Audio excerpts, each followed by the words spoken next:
thinking about knowledge and about how we conceive of knowledge in terms of kind of metaphorical substances.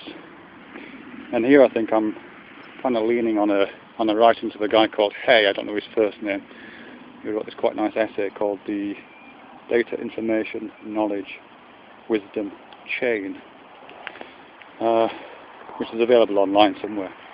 And what he talks about there, he gives a kind of metaphorical analysis of the substantial qualities that we attribute to different kinds of knowledge, and he's mapping that onto the data, information, knowledge, wisdom hierarchy that I think it's a guy called Akos who came up with it, but it might have been somebody else, which is used in it's just used in various academic and business circles to understand about how knowledge functions. But what Hay does with that is he takes that model of different understandings of knowledge and claims that we conceptualize these things non-consciously, largely through the application of metaphors of substances, so that in that model data is understood as something quite granular or atomistic, small indivisible nuggets of information. So they might be significant, they might be dates, or they might be quantities, or they might be the results of mathematical formulations, or they might be the kind of facts, I guess, what we think of as facts. And they're very object-like, they're very distant, but they're also quite hard. And in substantive terms, you would think of them as a hard little pebble of information, of data, I beg your pardon. Then when he talks about information, he talks much more in terms of these things being kind of aggregated. When we understand knowledge as information, we think of it much more in terms of it as a kind of liquid. Not exactly a liquid, it's certainly something that's flowing. So we might talk about information overload, as if information is washing over us like a tide. It still has something of the qualities of hard data.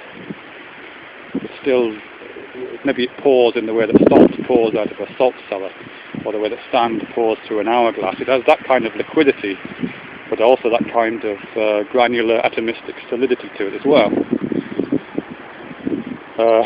And when we move to knowledge, which is the next link in the data, information, knowledge hierarchy chain that he talks about, when it gets to knowledge, knowledge again is much more fluid, and it's also kind of associated with the fluid of the body and the body itself.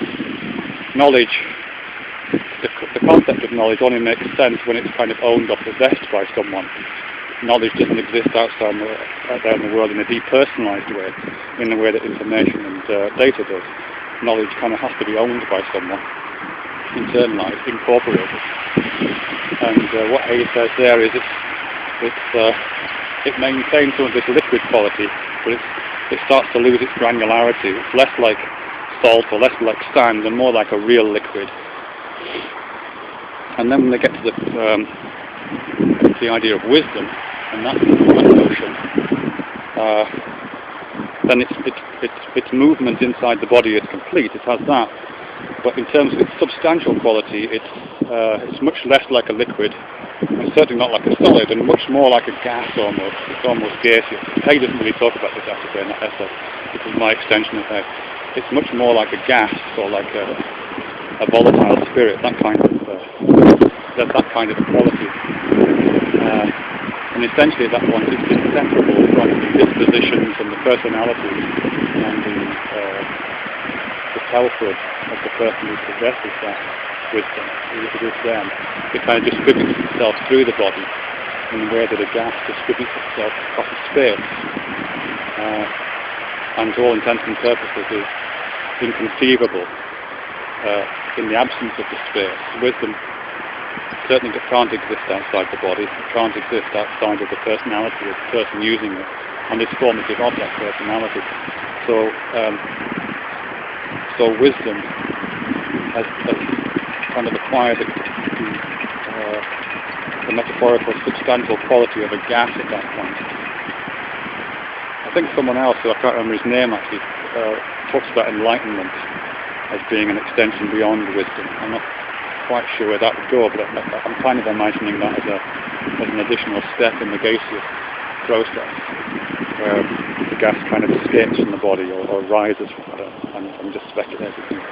But there's a further stage perhaps in that transition. There's also an elevation going on there. Data, the granular status of data is kind of conceived as being low down. We think of it as something we can mine, for example, or we think of something we can pick up or collect, as if we're collecting stones off the beach. Information and knowledge kind of rises into the body, and then by the time you get to wisdom, it's an almost gaseous, almost evanescent, ethereal spirit, which either permeates through the body and is kind of synonymous with selfhood, or if you want to take it a bit further, is experience is kind of rising from the body, or is kind of sublime in the chemical sense, and that it's sublimated away from the body, upwards into the atmosphere of Earth. Beautiful day here in Cheshire.